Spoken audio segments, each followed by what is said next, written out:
Hello, everyone. Welcome back to Peak Human. I'm Brian Sanders. Thanks, everyone, for listening. Thanks for sharing with your friends. Thanks for sharing with your family. Going back to episode 1, starting from the beginning, hearing all the great info, so many great guests. This is another awesome one with Kara Collier. She's amazing. She is the co-founder of Nutri-Sense that does CGM, so it's a continuous glucose monitor. So she's an expert in controlling your glucose, knowing what it means, knowing what foods react to make your blood sugar go up or down, why it's healthy to not raise your blood sugar all the time, how to eat carbs in a healthy way and still not raise your glucose, which is super interesting, something that I've been into for a while, i.e. whole foods, doing other measures like taking a walk, the order of eating, whether or not you exercise before and after, all kinds of things. You're going to learn a lot in this episode. A bit more about Kara. Kara is a registered dietitian nutritionist and a co-founder of Nutri-Sense, currently leading their team of dietitians to using their continuous glucose monitoring systems to help individuals properly manage their glucose and metabolism.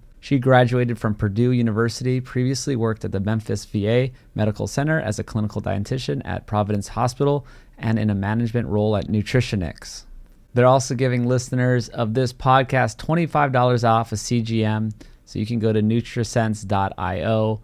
Click the link in the show notes. Get $25 off with the code word PEAKHUMAN. One word, PEAKHUMAN. So that's great. I've been using their CGMs for a bit. This is the second time. My 4th CGM, so that's 8 weeks total over the past couple years. Learned a lot from them. You're going to learn a lot from this episode. Before we begin, I want to talk about Nose to Tail. Nose to Tail is the company I started to support this show, to support the local ranchers here in Texas, to produce the quality meat. We do all regenerative ag. We do the rotational grazing, the holistic management. All of our chicken and pigs get a low PUFA diet, organic, no corn, no soy. They're pasture raised. They're rotated around for better soil health. All of our lamb, bison, and beef are all wild crafted, rotationally grazed, holistically managed. This is all out in Lubbock. These people are great. These are these family ranchers. It's a boutique operation. Yes, we're always out of things, but we're getting back in stock. We have the primal ground beef in stock by the end of the week. That's the ground beef with the organs, liver, heart, kidney, and spleen mixed in to the ground beef. Tastes great. You won't even notice it. Maybe you can add a little primal seasoning in there. That's one of our seasonings. We do a seasoning line as well. Clean seasonings, freshly made, freshly ground. You can get those with the meat. Make yourself a box. We'll pay half your shipping. This stuff is expensive these days. All the transportation is expensive. Fuel price is expensive. We're paying for half your shipping. It's a great deal, especially if you order a big amount. You can also get our biltong, South African version of beef jerky, but better. No sugar, no high temperatures. Just air dried. It's soft. It's delicious. It's so good. The liverivores too. We put liver in one of our products. Great way to get extra nutrition on the go. I was trying to think of a healthier snack, and I don't think it's possible. All it is beef and fat and liver. It's good. A bit of seasonings and vinegar cures it. So super clean, super good. We also have the body care products, all made from beef tallow. Tommy collects this by hand, mixes it, whips it, have the skin food that's this whipped product. So good. Soaks right up into your skin. Do lip balm. We have soap. We'll be getting some more supplemental skin food in before we get our big batch. So look out for that on the site. You can get free shipping if you get over $60. Check it out, nosetotale.org. Forgot to mention the website, nosetotale.org. You should know that one by now. So that's it. Let's get on to the show with Kara Collier. You're going to learn a lot, so much interesting stuff about blood glucose, and I hope you enjoy it. Hi, everyone. We're live with Kara Collier. How are you doing? Hey, Brian. I'm doing well. How are you? I'm great. Where are you these days? I'm in the Phoenix area, Arizona. Awesome. I'm in Austin now. We talked probably a year, 2 years ago. Who knows when it was? Yeah. But yeah, I was trying to work with Nutri-Sense, trying to do some cool things. I love what you're doing. You guys make CGM, continuous glucose monitors. So we're going to get into a lot of that talk today. But yeah, why don't you give us an intro to yourself? Yeah, absolutely. So I'm a registered dietitian by trade. So I started my career kind of in the traditional nutrition world. I was working mostly in hospitals with people who were really quite sick. And that was a very eye-opening experience, and eventually is what led me to co-founding Nutri-Sense. But in the hospitals, there's a lot of people there dealing with a lot of suffering that is unnecessary. A lot of people showing up into the ICU or emergency room are due to complications of lifestyle related chronic conditions. And so seeing that over and over and not really being able to make a meaningful difference in the existing healthcare system was really frustrating, in combination to kind of the traditional dietetics or nutrition guidelines that then we are given to help these people also weren't working. So the conflicting frustrations with the traditional nutrition information plus the healthcare system led me to kind of want to do something different and make a meaningful impact in a different way.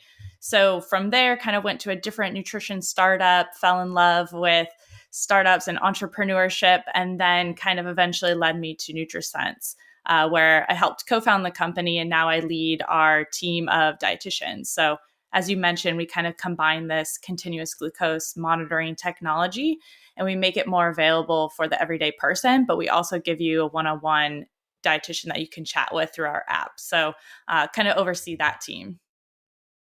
That's great. How did you become red pilled, I guess we'll call it, where you like came out of the matrix of the system? Because most RNs or RDs or whatever, Yeah. any person who's in that nutrition world, they get, I'll say, brainwashed by these, crazy guidelines. Yeah, I think it starts with being somebody just having a mindset of curiosity and being open minded. There's definitely benefits to the formal training of if you really understand the biochemistry, the science, which we're taught. And then if you kind of ignore the guidelines that we're taught on top of that, you have this good science foundation where you can actually question what's going on. So for me, when I'm taught that you have to give a diabetic consistent carbohydrates, counter carbohydrates, chase it with insulin, and then you start to do that, you can easily be brainwashed and just follow that, or you can do it and realize this isn't working. They're not getting any better. They actually kind of seem like they're getting a little bit worse. It's just not clicking. So I think when you try to put some of these ideas in practice and it just doesn't work, that's when you realize that you need to be doing something differently. And then you start diving deep into all the information that's out there and realizing where the contrasts are and kind of where there's a lot of contradiction, or maybe there's some open-ended questions that still need to be answered. I wish people would question the Yeah. system, and I feel like I know a lot of people that have kind of exited the classic healthcare or sick care system, and 95% of people, they just go along with it. Maybe just explain a little more, because it's pretty wild that these calorie counting diets for diabetics, it's not like, oh, let's get them super low. It's just like, oh, let's count them and then give you more insulin. Yeah, and it's even worse in the hospital setting. Like if you look at a diabetic friendly hospital tray, well, they basically calculate your carbohydrates based off of your weight. So let's say you're a bigger guy, you might get 60 grams of carbohydrates per meal, and that's carb controlled. And it's going to be a juice, a whole grain roll, and corn from a can or some sort of slosh. And that's carb controlled, diabetic friendly, because that's going to then be matched with how much insulin we give them, or what their glucose levels are. And so it doesn't work. We're essentially not solving the root cause. We're always being reactionary rather than proactive. And that's what a lot of the nutrition guidelines come down to, is not just being reactive, but a lot of them, as you are fully aware, are based in biases or outdated science or flawed theories. And then we just kind of hold on to those without really moving the needle or thinking outside of the box. Yeah, I love to question all those things and why they exist. Like you could maybe give them a pass, like, oh, maybe in the 1950s we didn't have all Yeah. the science, but now just seems like big food, big pharma, big everything is perpetuating this and ignoring science. That's what I love about CGMs, is it's just like hard data you can see. And Yeah. if you can have a CGM for one day and then understand, oh wait, a calorie is not a calorie, like that whole thing blows up. So I love to question that Yeah. as well, right? The calorie is a calorie thing. So maybe you could introduce us to what you see when you use a CGM Yeah. and how different it is. Absolutely. And that's the power of data, just like you said. It's objective, and it forces you to question some of these norms. And especially when you see somebody who is very metabolically healthy versus someone who's pre-diabetic versus someone who's diabetic, and you put a CGM on them and they eat the same exact meal, you see very clearly that giving somebody 80 grams of carbohydrates per meal if they're diabetic is a horrible, horrible, horrible idea. The glucose control, is off the charts. So, but calorie is a calorie is, traditional nutrition training where calories in, calories out is the fundamental thesis of what we're taught. And you realize really quickly that, let's say you have a calorie, 50 calories of nuts versus, or even 50 calories of a carbohydrate based food. Let's say a sweet potato versus a white potato versus rice versus candy versus instant oats. You could try infinite combinations of carbohydrates at the same calorie amount in the same setting, and you're going to get glucose responses that are totally different from each other. It's not going to be the same. And then as you start to see that data, what's always interesting is you get to connect that then to your subjective experience. A lot of people can't naturally understand what high glucose or low glucose feels like unless it's in the really extreme ranges. But when you're seeing the data and looking at it and correlating with how you feel, you'll start to realize, oh, when I get up in just a moderately high glucose levels, I feel kind of crummy, or I feel anxious, I feel hangry, like I feel tired. And you'll see the difference between that with the same caloric intake of different meals, but you're seeing that your body is responding very differently and you feel differently. So being able to kind of connect that mind-body connection through the data is a really powerful outcome of tracking metrics like glucose. Super powerful. I think everyone should try it at least once in their life. This is my third time I've tried it, so I've been messing around for a couple weeks. And yeah, you always learn something new, and you definitely want to know that, oh yeah, I mean, that's why people get tired at 2 p.m. right after lunch. It's like their blood sugar went through the roof and then it started crashing down and now they feel terrible. And then you can make some adjustments in your diet. Even like you said, the differences in carb sources can have totally different responses. But well, just in general, we should say, I think most people listening understand that if you're eating more like a ketogenic low carb diet, you're eating fat and protein, your blood sugar is not really going to go up. But then, once you add carbs in, it could be a different story. So yeah, I kind of came on a journey through my own studies in the last 5 years, or I guess it started 8 years ago. But I did come from sort of more low carb approach, but now I'm definitely just kind of, I call it like the 3D chess. Okay, I was gonna save this for a post. Okay, 1D chess is people eating the standard American diet, right? They're just stuck in the matrix. 2D chess is like, ooh, my blood sugar, carbs are affecting my blood sugar. I'll just avoid carbs. It's like, that's a very simple solution. 3D chess is you understand carbs and eat them in a healthy way, right? That's like the ultimate goal, where you can be metabolically flexible. You can understand the difference between, orange juice and an orange. You can understand, like what works with you. You can go on a 10-minute walk after a meal. You can do all these things that actually humans have been doing for all the time without even knowing it. That you can manage your glucose while still eating carbs, right? Yeah, absolutely. And I love your way of describing that. Sometimes I'll describe it as like a hybrid car versus, a regular car, where we have different energy sources. And a lot of people will do like you're saying, where historically they're only able to run off of glucose as the primary energy, and that's the standard American diet. That's metabolic inflexibility. And then they swing into, okay, I'm going to be just fat adapted, I'm going to completely remove carbohydrates. But now you're also just using that one system. And a lot of times what we see is somebody who's done a strict ketogenic diet for a long time, then if they try to have a carbohydrate source here and there, they have a really dramatic glucose response because their body is not used to processing that. So if you want to be able to have carbohydrates on the weekends or on your birthday, because that's what we'll see a lot of times for our ketogenic folks is, And then they'll have, glucose in the 200s for 2 days because their system is just not used to it. So if we want to find somewhere in the middle, which is kind of like the hybrid car, where we're adapting our fuel source to whatever is happening in the environment, then we have a more flexibility in, of course, what we're eating, but then we're also more finely tuned to utilize different fuel sources. And that's kind of the optimal goal, is that metabolic flexibility. And I think that is really liberating for a lot of people when they try the CGM and they realize, oh, I can have some carbohydrates. It's just a matter of what type, when, what works best for my body under what scenario. And that's really empowering because it obviously liberates your diet, but it also makes you realize that, carbs are not necessarily evil and they're not necessarily off limits. You just have to be smart about it and mindful about it, just like with all nutrition. It's about being mindful, and knowing where the trade-offs are. You're not gonna never eat desserts, but being able to mindfully choose when that dessert is worth it or in what setting is maybe better than others. So being able to just be empowered by those kind of information. Yeah, or how to make a better dessert. And Yeah. yeah, we can go into all these details. We will get to them of like the mitigation strategies or like how to eat carbs in a healthy way.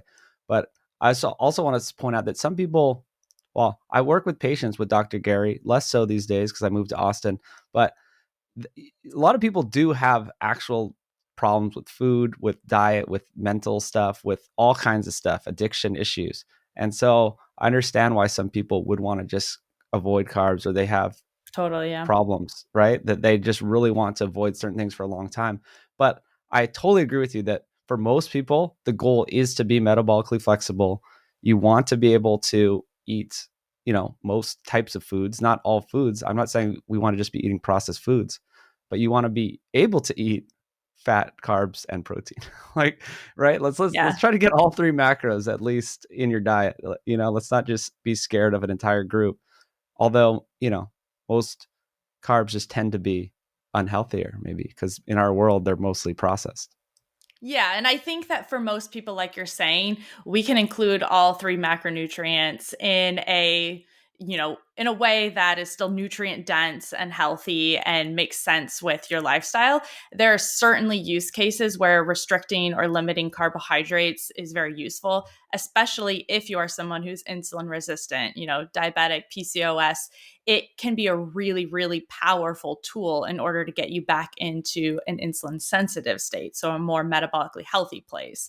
A lot of times we don't have to do that forever if you don't want to, but it can be a very useful therapeutic way to kind of fix that system. And then other things like you're mentioning, where there's other use cases of kind of the all or nothing type of person who just does better if they completely eliminate certain foods, and that can work for people. And then I also have a lot of patients who will do the therapeutic ketosis or really low carbohydrate for various like neurological reasons. So I have a patient who's controlling her MS with the ketogenic diet. So there are certainly use cases that make sense, but I think the vast majority of people can incorporate all three macronutrients in a healthy way and achieve their health goals. Well, I think it's a journey. I think it's great. Even if you don't have overt problems, just to switch your body over, learn to be fat adapted, like understand it, feel it. Like I did a whole pentathlon and this is, like whatever in Canada for this championship thing without food. I didn't even eat. Not only did I not eat carbs, I didn't even eat.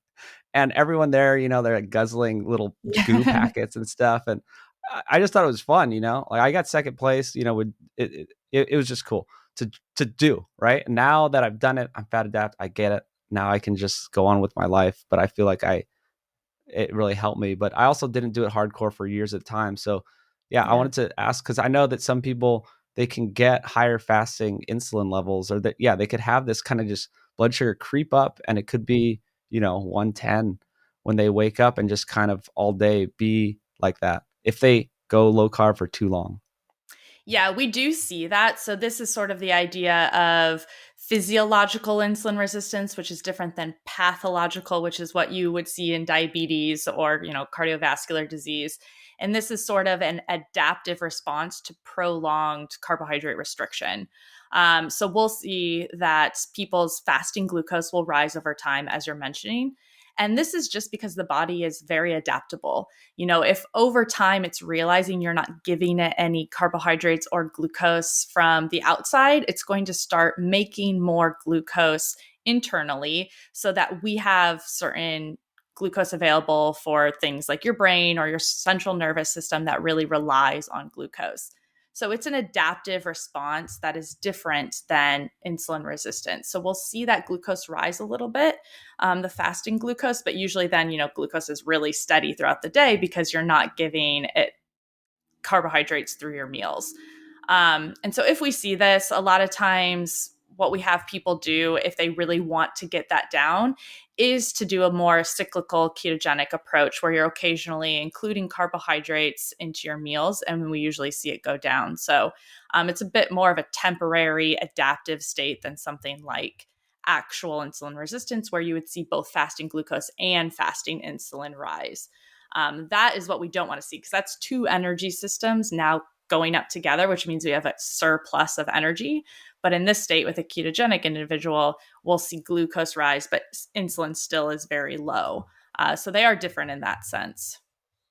Well, we should probably get into that. We may have skipped ahead to, straight CGM talk and, blood glucose details, but maybe you can explain just the blood glucose in general and then how that relates to insulin. Yeah, absolutely. So, when thinking about glucose as a metric, a lot of people think of glucose as just like a marker of diabetes. Do I have diabetes or not? But we could think about glucose as kind of our body's primary energy source. So, if you think about it as, again, with a car, and so gasoline is usually the primary energy source for a car. Glucose is like that for our metabolic system, our cellular engine. It's kind of the energy that fuels most of the things that we do. And when glucose rises, usually insulin follows that. So by measuring glucose values, we're getting a really close proxy of what's happening with insulin. So they're not exactly the same. A lot of times people will use them interchangeably, and they are different. So glucose is an energy source where insulin is a hormone. So insulin stimulates a lot of our anabolic responses. So anabolic means growth. I think anything growth, growing new muscle tissue, storing food as energy, growing new fat cells. That's what insulin is stimulating, which is healthy, and we need insulin. So insulin is not necessarily a bad thing either.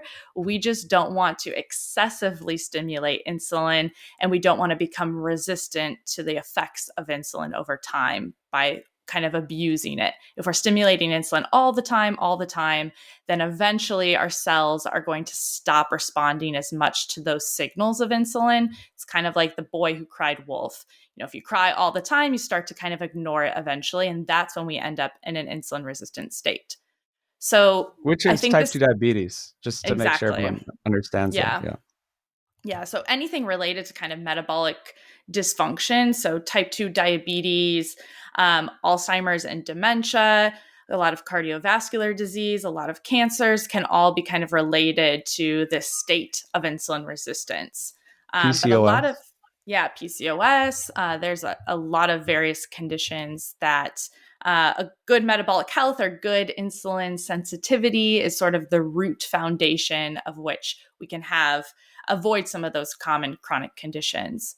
But a misconception I think a lot of people make is that we need insulin as flat as possible and we need glucose as flat as possible. But as we mentioned, insulin is normal. It's a hormone that does a lot of really good things also, but it's about not overdoing it. And so when we are watching our glucose values, we can see, okay, when I eat carbohydrates or when I do something that raises my glucose values, how high does my glucose go? And then how quickly does it return back to normal? And then when I'm not eating, when I'm in that fasted state, like when you're training without food, how does my glucose normalize without anything being given to it, without any outside fuel? So by watching all these different changes and variations in your glucose levels, you can start to get a good idea for where you might be on that spectrum of metabolic health. Do you have a really good insulin sensitivity, which means your glucose levels are good, you're responding well to meals? Or are we further along on the insulin resistance spectrum where we're a little bit closer to something that might be leading towards diabetes or cardiovascular disease? So by watching those glucose values, we get a good inference of our state of insulin sensitivity or metabolic health. Yeah, and so the CGM allows you to look at that a lot more closely because you can continually look at it. That's the whole point, right? Instead of just trying to get a snapshot like with a fasting insulin, that's just you that morning when you take your test, and then there's other tests as well. But so how would someone know if like determine their metabolic health based on a CGM, or I guess even the other ones you can explain A1C and other stuff too. Yeah. Yeah. And just a little bit more, as you mentioned, of like what a CGM is. It's exactly like what it sounds like, continuous glucose monitor. I'm actually wearing one for those who are watching a video. So just a small disc that goes on the back of your arm, and then it's able to capture your glucose values continuously. So that in comparison to that blood prick that you mentioned, which is more of a snapshot of your glucose, you're getting a movie of your glucose. One big insight for me the first time I wore a CGM was I used to do the glucometer finger prick all the time. I would do it before a meal and then 2 hours after and kind of get a proxy of what my glucose was doing in response to a meal. And often by 2 hours, my glucose was back down to normal, which is great. But you're not capturing how high it went or what it looks like in between. And then you put a CGM on and you're like, oh, I actually went really high with that meal, or it stayed really low and controlled. So by being able to see that movie of your glucose values, you can get a lot more information much, much quicker than if you're pricking your finger all the time. But with Yeah. that, yeah, if we're looking at that CGM and you're wondering kind of what is this data telling me, there's a few different areas we can look at. One is what's happening in that fasted state, and then the second is how your body is responding to meals. So in the fasted state, which you can also get from a fasted glucose value, either a finger prick or at a lab, we really want to see glucose values between closer to 70 to 90.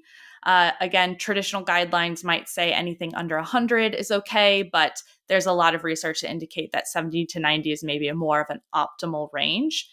And this will fluctuate throughout the day, which is why, again, those snapshots and fasting glucose doesn't always paint the whole picture. If you got a poor night of sleep last night, your fasting glucose is going to be higher the next day. If you drank some alcohol the night before, it's going to be higher.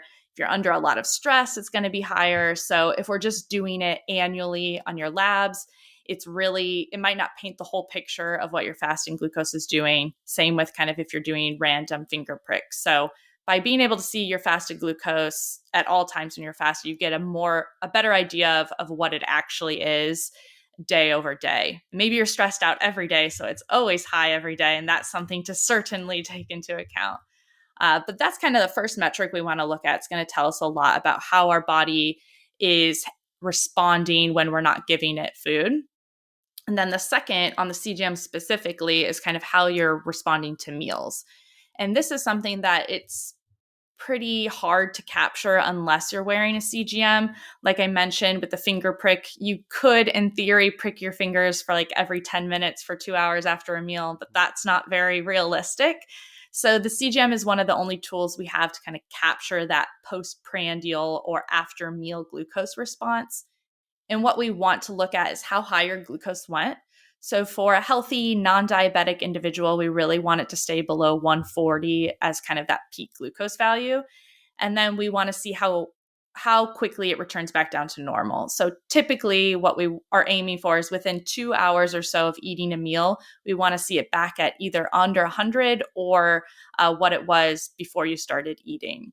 So this kind of tells us that your body was able to process that meal. Your glucose went up if you had carbohydrates, that's normal, but how high did it go up, and was it able to kind of regulate and return back down to normal afterwards? So this tells us a lot of information. And interestingly, if we're looking at research that is studying like oral glucose tolerance tests, where you drink a bunch of sugar and they monitor your glucose response afterwards, it's very common to see that the first warning signs of maybe glucose dysregulation usually happen in that after meal state. So we'll typically see abnormal responses to a meal before you start to see your fasting glucose rise or your A1C, which is kind of your average glucose. So by being able to watch your response to meals, not only is it giving you information about which foods you respond best to, but it's also giving you really good information about your general metabolic health that you might not capture with kind of the more traditional metrics. And Yeah. We'll keep going. I was just going to touch on the A1C as kind of a Oh, yeah, third yeah. metric that people often look at. So most people are probably familiar with the hemoglobin A1C. That's essentially measuring your average glucose over the last 90 days. But unfortunately, it is a lab that is very standardized. It's used as the primary way to diagnose diabetes or prediabetes, but it has a lot of flaws, and it's actually not the best metric because it's capturing how much glucose is stuck essentially to your red blood cells. And your red blood cells live on average for about 90 days. So it's estimating for the past 90 days what was your average glucose levels.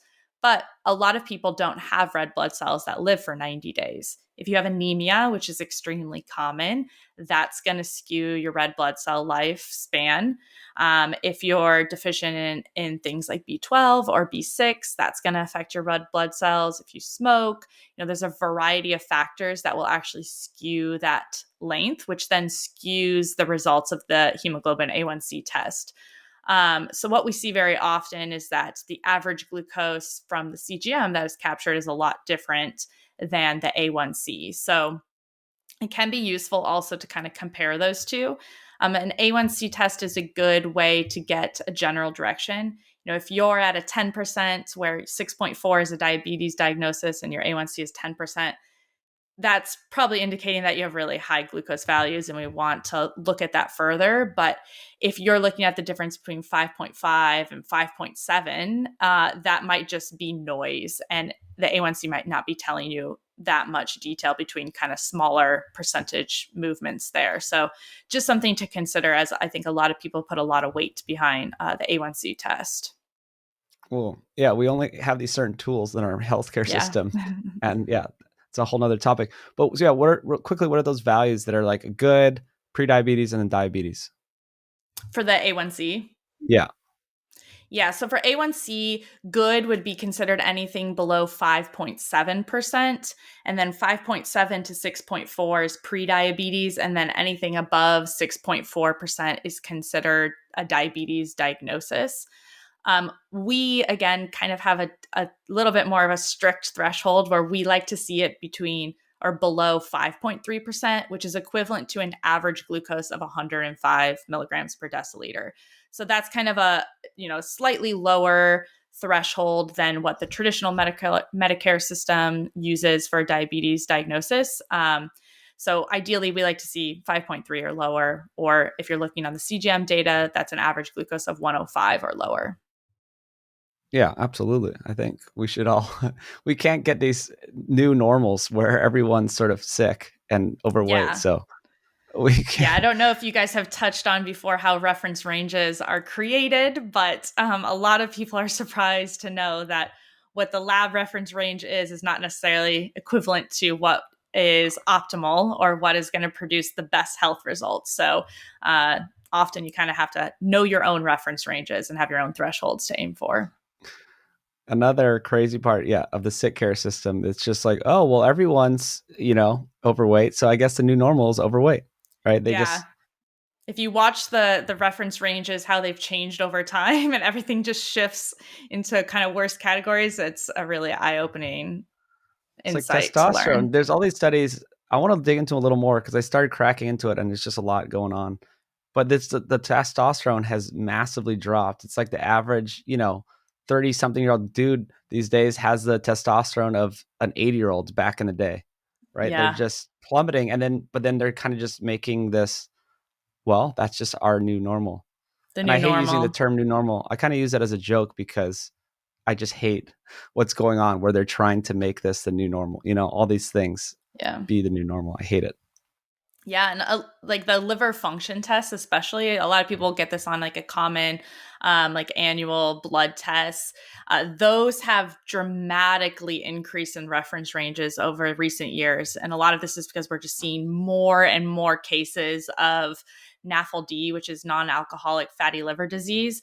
We're Mm. getting more and more unhealthy from a metabolic standpoint. We're depositing all this fat in our livers. And so now the reference ranges for what's normal have really increased. So kind of doing your own research on these labs is always helpful, especially if you're really aiming for optimal health as opposed to uh, average health or comparing to the average person.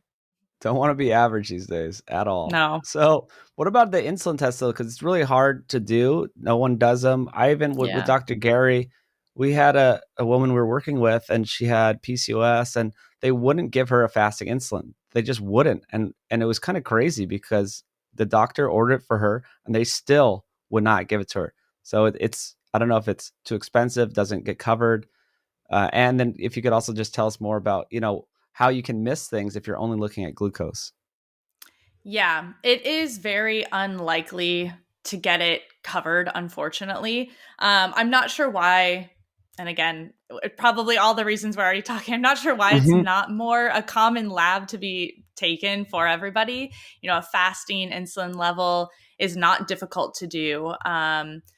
And it would provide a lot of information because kind of as you're mentioning, or as we've talked about, insulin resistance is kind of a core state that leads to a lot of these different chronic conditions. So if we can watch insulin along with glucose as early as possible, so it should be part of kind of a standard panel, lab panel, then that's going to provide a lot of information. But it's pretty uncommon for it to be approved. Most likely you're going to have to ask for it. If your physician is just ordering it on their own without you asking for it, you have a really good physician.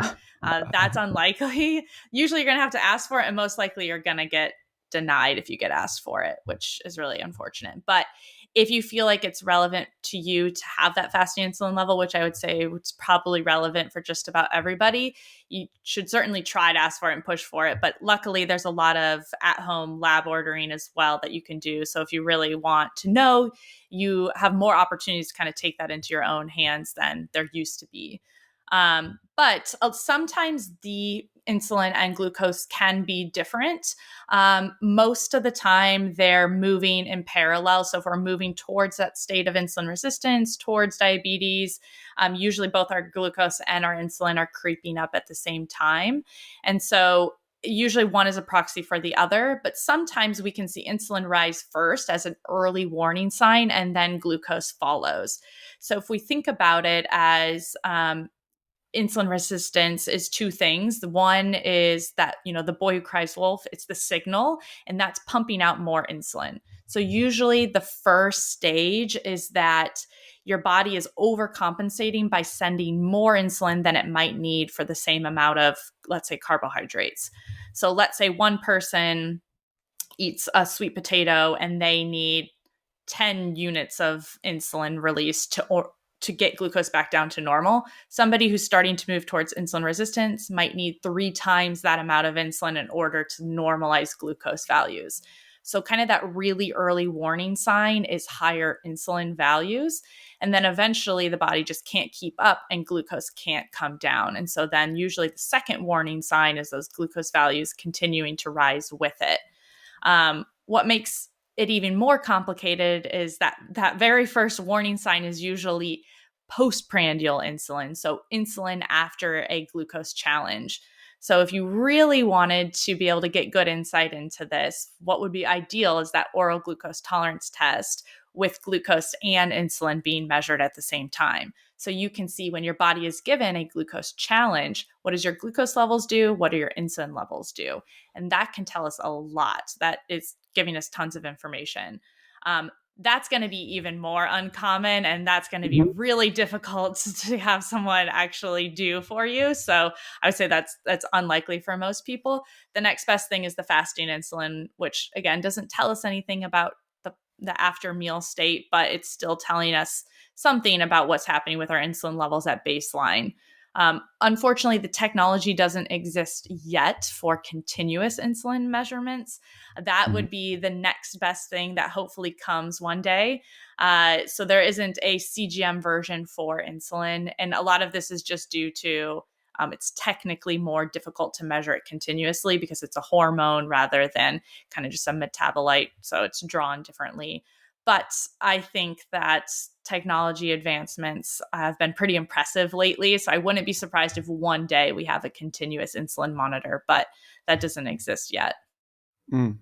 Yeah, that would be great. I know people are trying to develop that. And Yeah. I learned about the Kraft insulin test many years Yeah. ago, which is kind of what you're talking about, getting that the oral glucose, challenge and then watching it. And you can know a lot if you look at it over, 2, 3, 4, 5 hours. You can really start to see how big that curve is. If you can, I don't Yeah. know if people can visualize, these curves that go up and then come down, and how slowly or quickly they come back down is very important, especially with with the CGM. That's what you can see, but not everyone can have a CGM, right? It's pretty expensive to wear a CGM. So, maybe this craft insulin test that no one's ever going to do, but it could tell you a lot more, and you could catch things a lot earlier. Because I have this, I mean, this is sort of a sore point for me because my parents. So I feel like people know my story. I mean, I lost both my parents around 30 when I was 30. So I mean, they were a bit older than normal parents, but still, like I really know. I didn't look at their entire health report, but that they had this pre-diabetes stuff and were never told anything. So then they had this for many years. They had all the symptoms. Like I know the symptoms now, so I know that they had it, and no one told them. Nothing happened. No one warned them. No one changed their Yeah. diet and lifestyle at all. And then they got cancer and Alzheimer's. So it's like I am into these early warning systems. However, we can do them, whether it be asking your doctor for some of these more exotic tests or just spending a couple $100 and trying the CGM. Or just, I mean, maybe people listening aren't even the ones that need it, right? We need to catch more of the people who just are going about their life and have the prediabetes and don't know it. Yeah, absolutely. A couple thoughts related to that. One is this: what happened to your parents is still very much what's happening to everyone all the time. Even my own mother last year had an A1C in the pre-diabetic range. So we did a bunch of work together and made a bunch of lifestyle changes. And when she went to get her labs this year, she had to ask 15 times to get the A1C test. And she was like, well, it was pre-diabetic last year. And they're like, yeah, but you weren't diabetic. Like, we don't need to check it again. I'm sure it's fine. And it's What? like, and I know I was like, thankfully, I have been helping her and told her to be adamant about that and asking for a few other labs. But if you don't know any better, you don't know what to ask for, you wouldn't have made any changes because they didn't make a big deal about it the first time. And you wouldn't have asked for it in the follow up time, and you wouldn't know what the trend is. So this is a very common story that I saw over and over when working in the healthcare system. That is so, so frustrating, because all we have to do is have that conversation when we see those early warning signs as soon as possible, and get somebody the tools and information they need to be able to actually turn that trend in the right direction. So that's really what we're trying to do. And you are so correct that the CGMs right now are still very expensive, which is a huge limiting factor. But with that being said, it does provide a lot of those early warning signs, which are a lot easier to fix than when we get all the way to the other end of the spectrum and we have, a diabetes diagnosis, or we have cardiovascular disease, and then we're trying to make lifestyle changes. It is certainly possible to make changes and get back into optimal health if that is when you're in, making changes. So certainly don't want to demotivate people from, making changes at that stage, but it's a lot easier to fix those yellow flags, those early warning signs, and get on top of it as soon as possible. So prevention is optimal, and hopefully with time, as more and more people talk about these tools, it becomes more normalized and starts to infiltrate the regular systems. And then hopefully the technology also keeps advancing and it gets cheaper over time. So we've already seen the cost of the CGMs drop significantly in the past 5 years. So hopefully that just keeps getting cheaper and cheaper, especially as more hardware manufacturers on the market start competing with each other. There's a lot more innovations out there, and that's just going to drive prices down. Because if we can make this both normalized as part of just like a health experience, is to be able to track these things early and know what to do with it. And we can also make them cheaper, then we can put it on more people that really need it, just like you're saying. Well, we need to capture these people just with the A1C. It's just a Yeah. simple, like if people go for a yearly checkup, like they just need to get these basic things and then actually have some advice, even though it's probably going to be the wrong advice. They're probably going to tell them to, follow the food pyramid harder, eat more of those whole grains. But Yeah. like at Switch to least, whole grains. yeah, just tell people that they're going in the wrong direction or that there is a possible lifestyle change that they can do, dietary changes they can do. Because it's just no one even tells them that, or they won't even get the test. That's so crazy. They wouldn't give your mom a test. Yeah, and then when she got it the first time and it was in the prediabetes range, they didn't even flag that to her as abnormal. I looked at it and I was like, "This is prediabetes. Like, let's start working on this." They were just like, they just said nothing essentially. Oh, that is It's such a insane. missed opportunity. Yeah, it's really unfortunate. I have Oh, my own example too of going to my primary care in a new city. This was like 3 years ago. And I went just to get labs. Of course, I'm healthy, but I like to track my labs regularly, as I'm sure you do. And she's like, "Oh, you don't need labs. You're young and healthy. We don't need to get anything." And I was like, must we have this yeah, conversation? So, same situation where we don't know if there's not an issue if we don't look. So, let's track it. But yeah, if absolutely. everybody has a right to those annual labs. So if you're just going to start anywhere, that is where I would recommend. You have a right to annual preventative labs, get those, track them, save them somewhere so that you can see the trend year over year, because that's really where the insights are you trending in the wrong direction, are you trending in the right direction, and kind of master some of those fundamentals of good nutrition and health. So we always talk about the four pillars that affects glucose, but this is also what affects a lot of health and chronic conditions is nutrition, physical activity, stress, and sleep. So if you can focus on those fundamentals, even without fancy tools or really personalized nutrition advice, you can certainly move the trend in the right direction. So that's a great place to start if you're, just getting the basics down, just trying to at least cover the bases in the most affordable and kind of time effective way. That's a good place to start. Absolutely. And I don't know if you get into the like lipid stuff at all, but just having a good triglyceride to HDL Yeah. ratio too, which no one knows about either. They're just looking at your LDL or total cholesterol and being like, "Oh, it's high." And Yeah. yeah, I mean, I you want had to yeah. I had this go for it. conversation yesterday with someone who was asking me what to do because he's young and pretty healthy. He's like 32, and he's like, my total cholesterol was high. Everything else is good. And he's like, so they prescribed me a statin. Do you think I should take it? Oh And I'm like, no. I'm like, you're 32. They didn't ask any follow up questions. So I was like, all right, let's sit down with this. Let's like look at your triglycerides and HDL. And he's like, but what about the bad cholesterol? Because that's the only thing they talk about. But yeah, we're still really far behind in the conversations that are being had in everyday clinics with your physician and patient. We're really, really far behind on the basics. And so even just kind of explaining that to somebody who's educated and, fairly knowledgeable, but not in this space is always an eye-opening moment to remember that we really need to still cover these bases with people because we're so far off of what's helpful in the most basic sense. We are. And even people in this, yeah, even people who are listening to this probably don't even know. So yeah, I will talk about. Well, I'll mention I had 3 cardiologists and 2 other engineers talk about this cholesterol stuff. So you can go back to Dr. Nadir Ali, Dr. Asim Malhotra, Dr. Brett Scher, Dave Feldman, and Ivor Cummins, the earlier one, not the more recent one. Those all have tons of information about all this stuff. But basically, you want your triglycerides to be pretty low and probably better, like lower than your HDL. You want your HDL pretty high. And then, like talking about LDL, my LDL, went up a bit with eating more animal fat and meat, but that's also what I haven't been sick in like 7 or 8 years.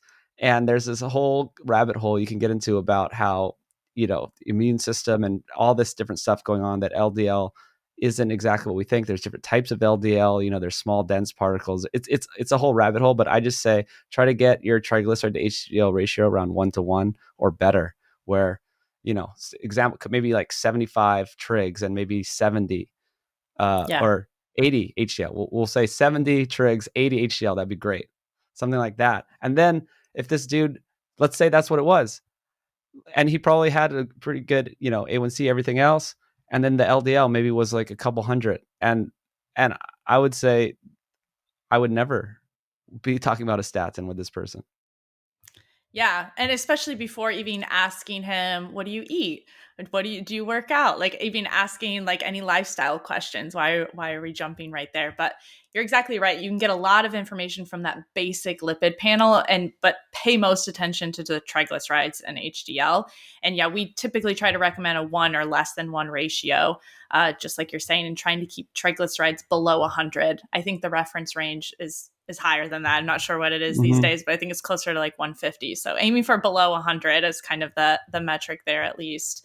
And it could tell you a lot, and it's probably going to be different information than maybe what your primary care is giving you, unfortunately. Well, this could lead back into the calories, not a calorie talk, because you could also be thin and not healthy too. And you can tell more Absolutely. about like from your triglycerides. So some people, if they're eating a bad diet, they could be following the food pyramid, eating 7 to 11 servings of grains, jogging for an hour a day, trying to stay lean. So they're sort of forcing their body to stay lean basically, but then they could Yeah. have super high trigs, low HDL, and maybe even their LDL looks okay, but I don't think that's healthy. They could be having terrible blood sugar problems that no one would know about because they're like, oh, well, this guy's thin, right? Like you can't just Absolutely. tell Yeah. someone by looking at someone's body fat, really. It's great. You want to have a low waist to height ratio and all that stuff, but it's not like the end all be all. Yeah, it's not the end all be all. It's a useful piece of information. The body composition more so than total weight, also, but it's one piece of the puzzle. And I can't tell you how many patients and clients we work with that are normal weight and have very abnormal glucose responses. And then you get these other labs and they're also matching in that kind of like abnormal metabolic syndrome type of red flags. So it's certainly not the whole picture if you're just looking at somebody. And we've actually seen quite a correlation between endurance athletes who are, they're lean, they're doing a lot of exercise, and they have really high glucose values because they're carb loading a lot. They're doing the Mm-hmm. constant goos, they're eating the huge plate of pasta every day before their training. And we're seeing really abnormal glucose values despite them looking lean and athletic. So it doesn't tell the whole picture if you're just looking on the outside, which is why being able to track these metrics is so important. And sometimes it can take that emotional aspect of the scale away for people as well. So if you're overweight and all you've been fixated on is the number on the scale, that can become really emotional and stressful and can lead to kind of abnormal or unhealthy relationship with food. And so redirecting your attention to something that's a little bit more objective and less tied to how you look, it can be really Mm-hmm. helpful to drive health in the right direction, and usually then weight will kind of come along with that. But a lot of people find it very relieving to instead focus on lowering the glucose value or lowering another one of these labs instead of just focusing on the number on the scale. That's a great point. Yeah, because on your health journey, you can like pretty quickly start changing your blood glucose values, changing your labs, your lipid things, and yeah, maybe you still have a few extra pounds of fat, but I mean that's okay. That's okay. You're on a journey, Yeah. and even you can. There are different phenotypes of metabolically healthy but quote overweight. And they also have metabolically unhealthy and normal weight. Yeah. MONW. They have all these different phenotypes. So yes, it kind of doesn't say everything. Exactly. That's exactly right. And for a lot of people, again, there's if all your life you've been trying to lose weight, there's a lot of stress and mental energy that goes into constantly thinking about food and thinking about your weight and weighing yourself. And so anything that can kind of take away some of that stress, because that stress is usually not helping your weight loss journey either, can really help to make progress or break through plateaus by just changing the mindset with it and changing what you're focusing on. Exactly. So I kind of teed this up talking about the calorie is not a calorie because I mean the outcomes we were saying show that a calorie is not a calorie. You can be normal weight and Exactly. have these problems. So let's get into more of the actual responses to the different foods and the CGM and all that stuff because I've done my tests. I didn't really talk about them yet, but it's so interesting how you can tell the difference between calories. Oh, I'll just say there's a whole nother even story of just vitamins and minerals, right?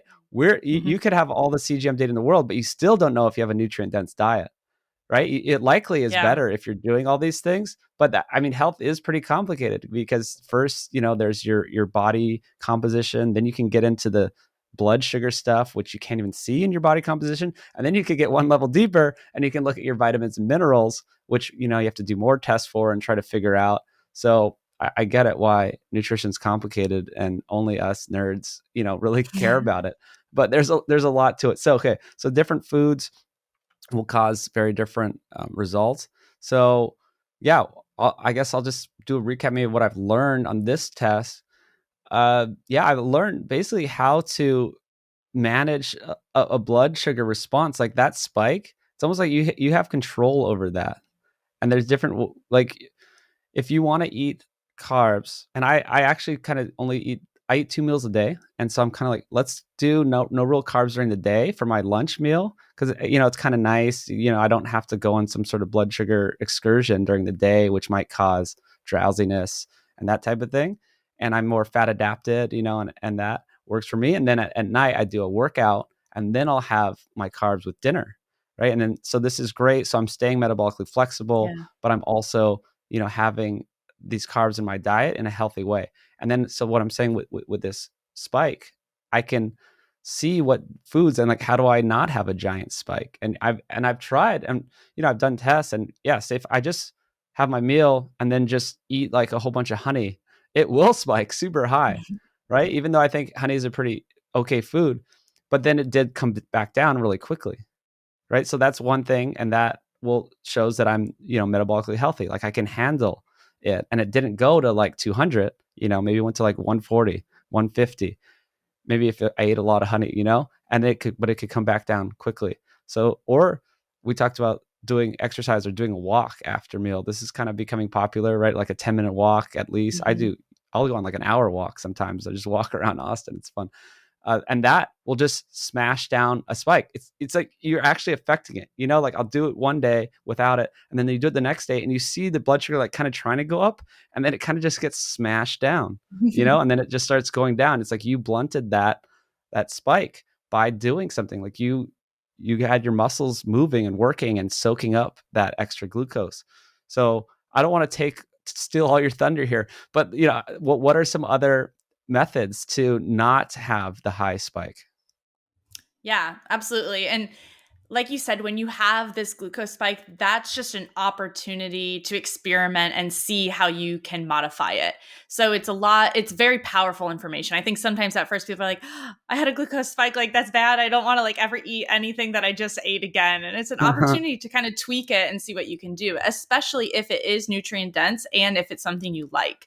And this is where, when people are wearing a CGM, if you're just going to do one, like if you're just doing it for 14 days or just doing it for a month, what I really recommend is eating your regular go-to meals, the things that you're having most often, so that you know the things that you're eating often, what they're doing to you and how you can modify them. A lot of people want to go and try the foods that are kind of fun and crazy that they don't eat that often, which is still fun.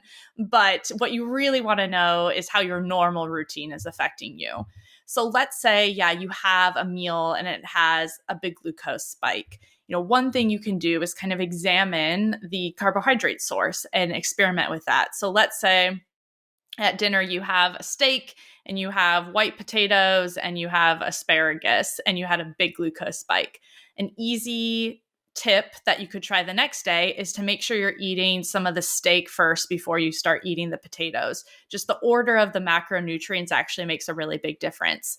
And this is where, if you're doing some intermittent fasting, try not to ever break your fast with carbohydrates. A lot of people will do this if you're thinking about, we get this all the time where people are cooking, they haven't eaten all day and they're starving. So then they're snacking on like fruit or chips or something. And they're like, I had a Mm-hmm. huge glucose response, but this was my meal. And they kind of forget or ignore the things they were eating while they were cooking. So really being mindful about how you're breaking your fast and the order of those macronutrients can make a really big difference. This is the same as like at a restaurant, what comes out first, either chips or The bread or breath. usually a carby appetizer. So just being mindful of things Yeah. like that. Of course, you can still go out and enjoy a meal, but trying to break that fast with something that's more of a protein or a carbohydrate or a protein or a fat can make a really big difference. So you could try that, the order of your macronutrients. And then you could try just swapping, if that makes no difference or it's still a really high spike, you could try swapping the actual carbohydrate. So try rice instead, try fruit instead, and see how that differs. It could be the same total portion size, but we all have really unique responses to different foods. You and I could eat the same exact meal, and I promise we won't have the same glucose response, even though we're Yeah. both healthy and fit. It's Mhm. just different from person to person. And so, really experimenting of kind of what are your optimal food choices is something to experiment with. And then another thing, let's say you've tried, you found your best carbohydrate source. You can, of course, also tweak portion sizes. But then the physical activity is a big one. And this is especially true if you're going to have a bigger meal coming up. That might be a good opportunity to time your workout before that. Or Mhm. if you know that was a lot of carbohydrates I just ate, go on a walk. Even if it wasn't, going on a walk after a meal is a great habit, like you mentioned. It is a powerful tool to bring those glucose values down because you're giving a source for that glucose to go. Our skeletal muscles is the biggest sink for glucose. So if we're moving our muscles in any way, even if it's gentle movement like walking, that's helping the body to kind of utilize that glucose that you just gave it through the meal. So that's a super powerful tool. And then timing your carbohydrates around those workouts, like you mentioned. So I'm pretty sure you play beach volleyball as well. I think I heard you that, Oh but yeah. I play Oh yeah. beach volleyball, which is pretty intense exercise. Mhm. And so I will time my bigger carbohydrate meal for after that. So if I'm playing for 2 hours after that, then I'll have a little bit more carbohydrates. And I've tested through a CGM that my glucose response will be pretty much nothing because I just had a really hard physical activity. Whereas if I ate that same exact meal, but I hadn't worked out at all that day, it's going to be dramatically higher. So, kind of just timing that around that with your routine. If you know you're missing a workout or, it's going to be at a different time of the day, kind of just adjusting your meals around that. The other really big thing is thinking about stress and sleep, which we mentioned as kind of another important pillar of health. If you got a really bad night of sleep last night, you might want to pull back on the carbohydrates today or kind of do a little bit more walking and movement to kind of compensate because a poor night of sleep, whether it's poor quality or poor shortened quantity, is going to put you in a more insulin resistant state the next day. So, research showing this of either somebody who gets 4 to 5 hours of sleep instead of a solid more 8, or if they got 8 but it was interrupted all night, they tend to have on average 40% higher glucose values the next day than their Mm. normal. And this is non-diabetic individuals. So, if I slept for 3 hours last night, I couldn't sleep, then maybe today I'm going to adjust my meals in relation to that. Same with stress. If I'm under a lot of stress, it also puts you in the similar state of lack of sleep, a little bit more of an insulin resistant state. You're not going to tolerate the same meals as well. So if you're under a lot of stress, just trying to kind of compensate for that. And that is the same with try not to eat when you're in a stress state. A lot of people that we work with, they'll eat at their desk during lunch while they're replying to emails and they're shoving their food in their face and they're kind of in the stress state of trying to do work at the same time, and they'll see really high glucose response, but then they'll eat that same meal on the weekends or for dinner and they respond really well. It's because you're in this more stress state and you're not going to metabolize food as well. So trying to actually eat mindfully, when you're eating, pay attention to just the food and not try to multitask with stressful events. Take a few deep breaths beforehand to get yourself in a little bit more of a parasympathetic state. Those little tips can make a really big difference of just kind of like putting yourself in a relaxed state for meal times, being a little bit more mindful when you're eating. That's a great one that people don't really realize. And the variability after bad sleep, I think is Yeah. is a lot that I learned as well.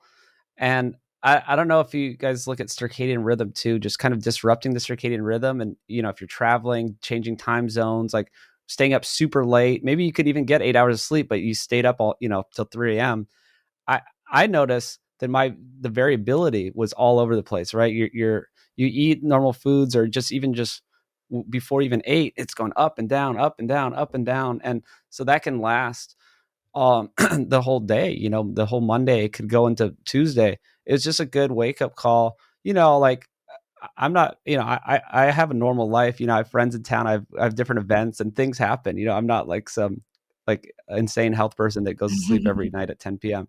I'll admit that. And I think that's okay if you manage it Yeah. and you can do it correctly. So, I've been doing some tests here, like I wanted to see what it was like with alcohol, right? It's like, let's see. Oh, we should get into that. But there's a problem. There's more of this bad sort of variability if you drink, if you get bad sleep, if you stay up too late or mess with your circadian rhythm, right?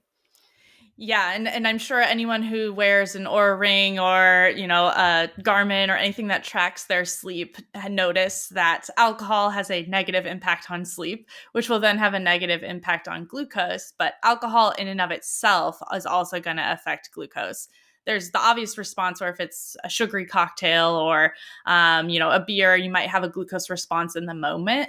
But often, kind of lower carbohydrate alcoholic beverages, so like liquor, dry wines, might even lead to a dip in the moment as your Mm-hmm. glucose kind of decreases. But typically what we see is that there might be higher glucose responses the next day, so higher variability the day after you've drank.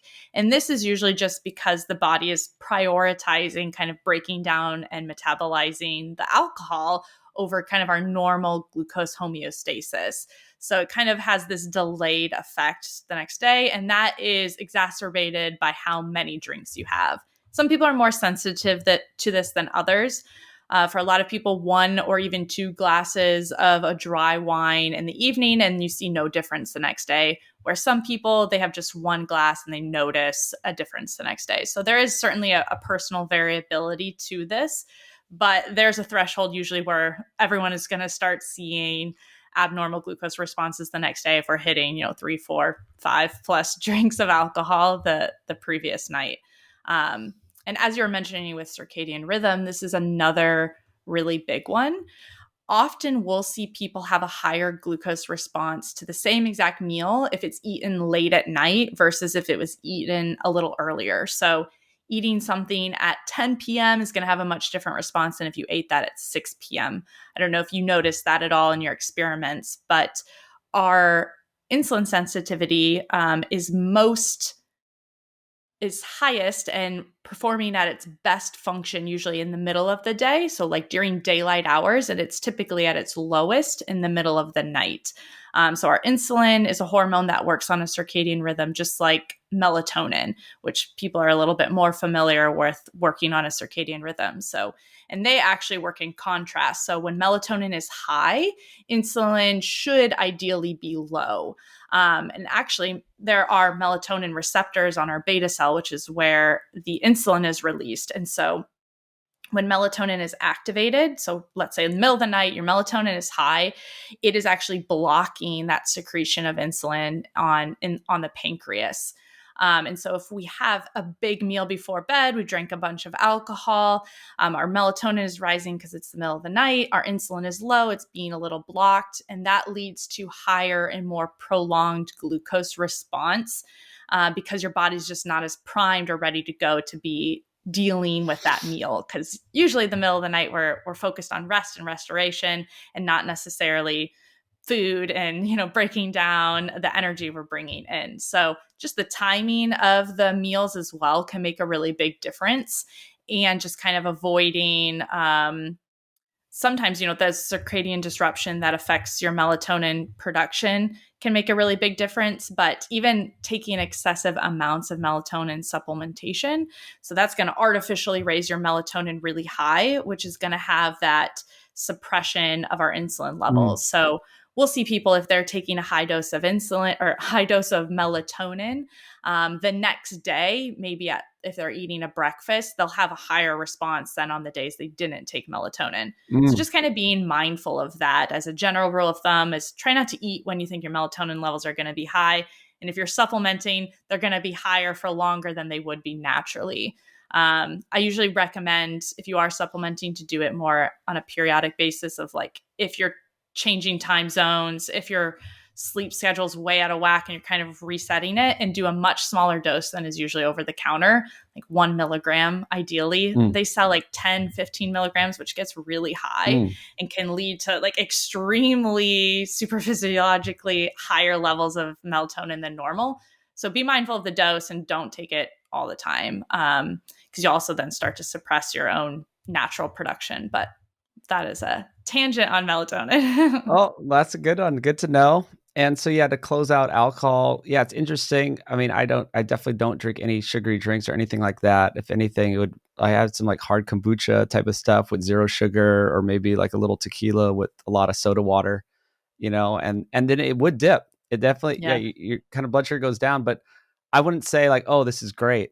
Really, it's just your body's, it's just the oxidative priority. exactly. And, alcohol needs to be dealt with before your blood sugar.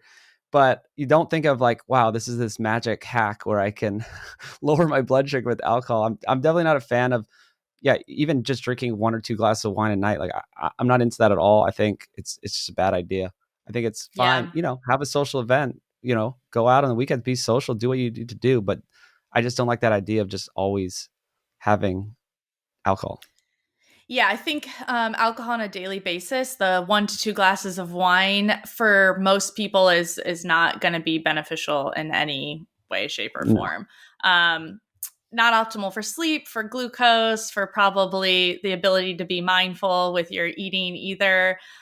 So usually, I recommend it be more of a social connection, or you're doing it for an event, or you're mindfully choosing to drink alcohol in this instance, and it's worth it Mm. because it's part of a social connection.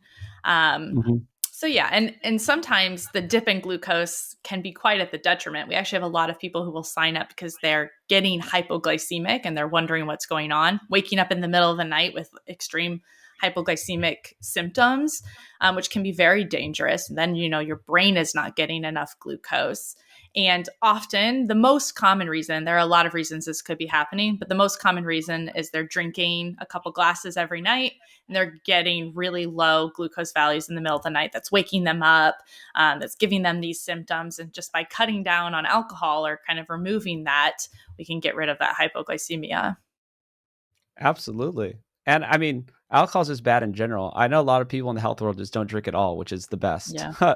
That's the best thing to do. But if you're going to do it in small amounts. Don't do it every night. And And don't yeah, do talk about sugary drinks. definitely don't do sugary drinks. That will destroy you, destroy you. Yeah.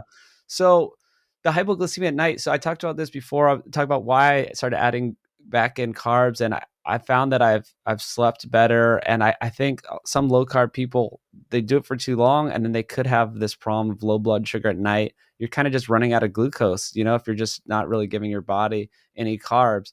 And then you could be waking up in the middle of the night a lot, just not getting good sleep, even low body temperature, stuff like that, where I think we've always had, sources of carbs for throughout history, but they were good sources. Like we had fruit, or we had it seasonally, or we had different tubers and stuff like that. And so I think it is good to have them in your diet once you get metabolically flexible, once you, go on your health journey, and then add them back in. And you can actually see the difference between those carb sources too. And I think it's a lot of it's related to on the level of processing, which I really get into. And because I talked about honey, like, so honey is a pretty natural food. So I guess it's not processed, but it's like, in a sense, it's this really concentrated dose of It's sugar, easily right? digestible. Yeah. Super easily digested, and it very quickly goes into your bloodstream. But a piece of fruit, would have a lot of fiber and maybe not that much sugar actually. So if it's a strawberry or a blueberry, it's not that sugary compared to say a pineapple or mango. And so, yeah, there's a lot of difference. This is just all the stuff you can do with the CGM is really understand the difference. You mentioned like a white potato and the steak, and it's like, okay, well, what about a sweet potato or even sourdough? So I talked to Dr. Bill Schindler a lot, talking about all the benefits of doing a real slow fermented sourdough, and it sounds all good. And then I tried the sourdough, I got the good sourdough, and then my blood sugar shot up. So you got to like take these things into consideration, try them, because I think even if it's a good slow fermented like homemade sourdough, well, it's still highly processed down, right? We're talking about this flour that's ground down really small, and that's different from say a sweet potato that's still in its like whole food matrix. And I did a whole podcast about this stuff with Gabor Dosi. I want to have him back on. So he even talked about the order of meal timing. This is probably like 3 or 4 years ago. I got into all this stuff, and there's a lot of literature on it. He did a great presentation about it, but there's so many different things that affect your blood glucose. Yes, level of processing, timing, like combination of carbs and fats.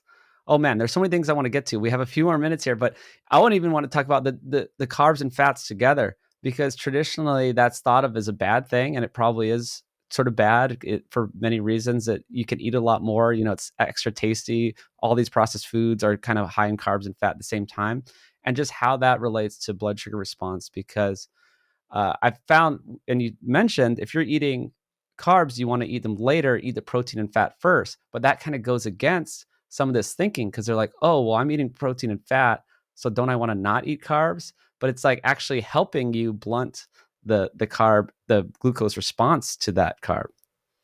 Yeah. So my opinion on this is when it comes to kind of whole foods, it is a helpful tool to combine them. So instead of just eating fruit by itself, which I can guarantee is going to lead to a much more dramatic glucose response than if you had a piece of, some sort of, let's say you had avocado and eggs and then your fruit, you're going to have a much more balanced glucose response if you have some of those other macronutrients in your system. It's basically just kind of slowing down that digestion. The same way it works of the fiber in the fruit versus if that same equivalent of carbohydrates in juice. It's just more easily digestible if you're having just the juice. Same as, protein and fat first, going to help slow down that digestion, lead to an even more even response, and you're most likely going to feel better. You're going to feel better if you have that more even response.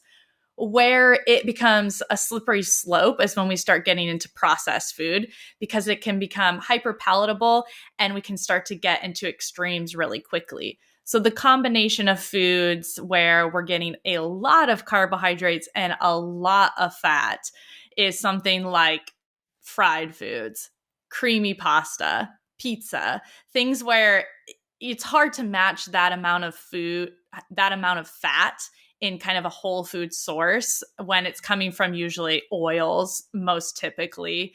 That is when we see a really dramatic and prolonged glucose response, because we have a lot of fat in the system that's going to really delay the digestion. But typically these are large meals and they're very processed. And so I think that there's nuance, devil in the details, where it's not the rule of like, I can never combine macronutrients. I think that's probably really unrealistic and probably unlikely of how our systems were built. If our bodies were so fragile that we couldn't eat macronutrients together, I don't think we would have gotten that far. It's a little bit excessively strict in my mind.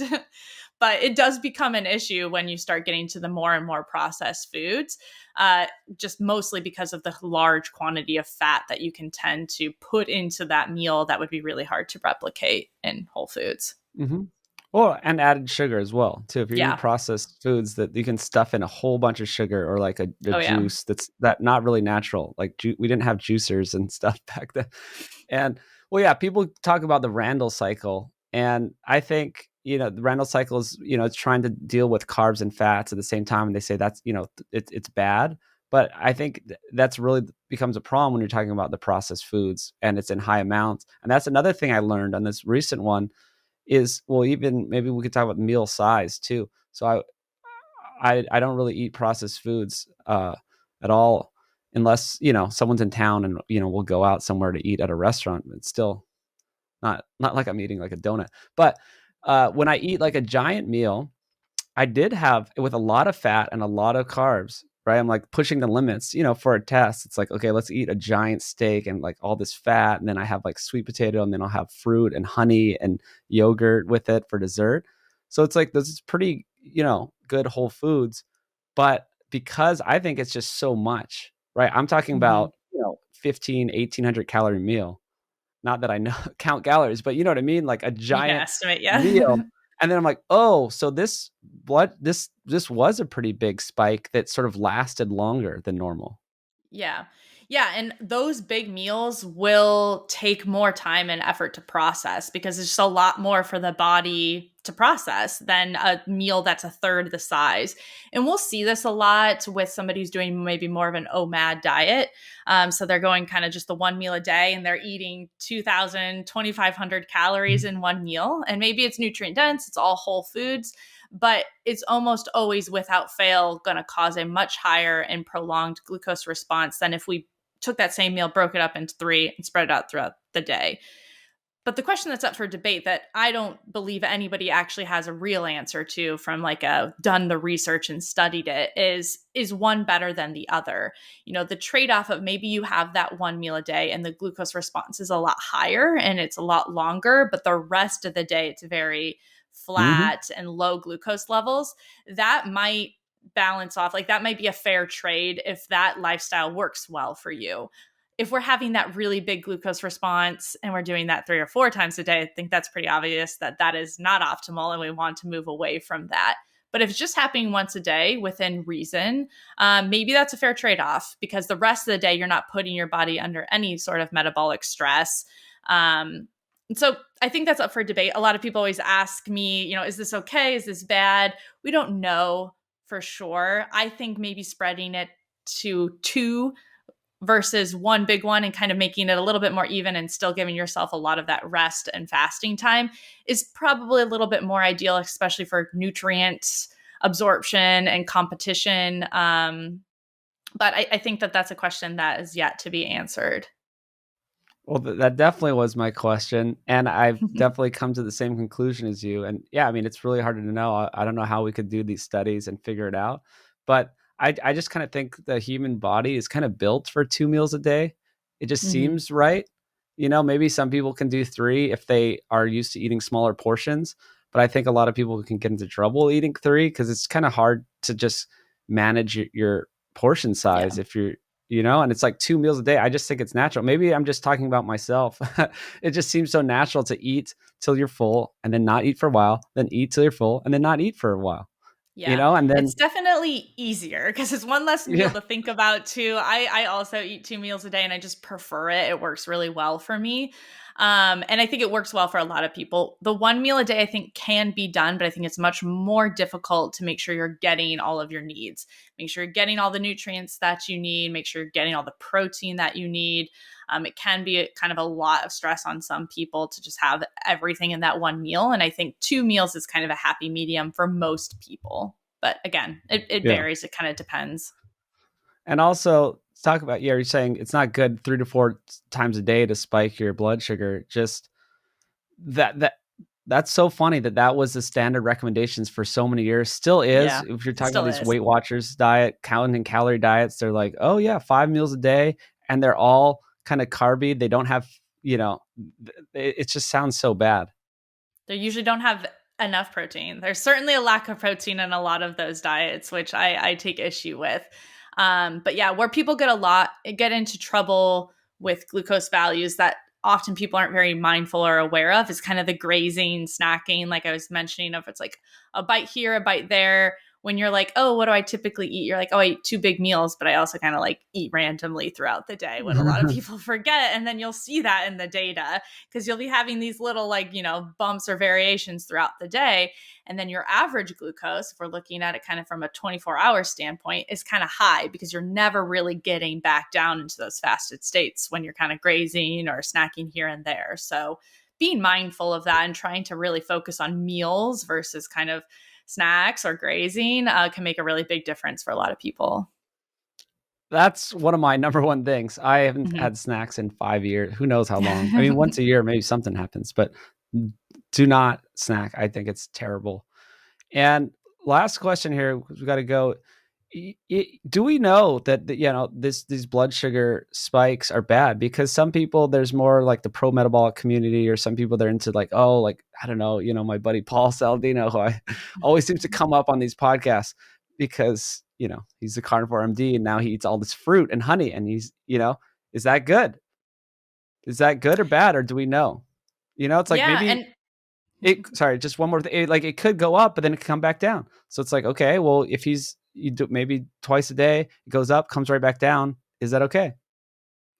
yeah, and I'm friends with Paul, and we've talked a lot about this as well. And I've actually been on his podcast to discuss this in detail, where I think there is definitely some research that needs to be done, some things that are up for debate. But what is pretty clear is that it's a lot about repetition. And if we're having these big glucose spikes often, there is research in non diabetics that shows that that's going to lead to an increased risk of diabetes. That's going to impair that beta cell function where the insulin is released. It's going to lead to inflammation. But this is when we're seeing these repeated spikes above 140 multiple times a day. So with Paul, typically he'll eat it, twice a day, and he's going to about 140 or 150, not much higher than that. And he's coming right back down. And so from the information we have, this isn't necessarily a bad thing. And this is why, carbohydrates aren't inherently evil and a glucose response isn't inherently bad. We need to look at the whole picture of what does the rest of the day look like? How high did it actually go? Was your body able to respond to that, and which shows really good insulin sensitivity and ability to repair and recover. So I think it's important to not get too stuck on the little details of which is what people tend to do, and make sure you're looking at the whole picture. What is the story telling, since we're getting a story of your glucose values rather than kind of little snapshots here and there, and isolating that as good or bad, but instead taking all of it into account. Yeah, and there's also other stuff we talked about. You can look at your lipid panel, you can look at all these other values, and if you're feeling great, you're doing well, your blood sugar is like, stable. It's not all over the place. I think so many people, their blood sugar would be all over the place, but if you're very mindful of it, like Paul would be doing and I'd be doing, then it could be even twice a day, but it's fine. It's not all over the place. You can see the values. You can see we have good blood, lipids, cholesterol, all that. It's all good. All right. We can't go on forever. We could nerd out about these details for quite some time, I know, but I'll let you go. I do. Yeah. So I am using the Nutri-Sense CGM, and we do have an affiliate, a code for people to get 25% off. So if you use Peak Human, you can get 25% off, or $25 off. Sorry. 25% off would be a lot. You get $25 off and you could try it out. So yeah, I'd say try it out. Your guys' app got a lot better. It's really great. I've been kind of tracking you over the years, and I'd highly recommend it. It's really great to test this stuff out. Thanks. Yeah, appreciate it. We're always making changes. And the easiest way is just to go to our website, use your code, and then you can decide if you want to do just 1 month, if you really just kind of want to see what your glucose looks like, you want to test it, or you can commit for longer if you have some like health goals you want to work on. Awesome. The code's Peak Human, just one word, Peak Human. Thank you so much. Thank you. And have a great rest of your day. Absolutely. You too. It was fun.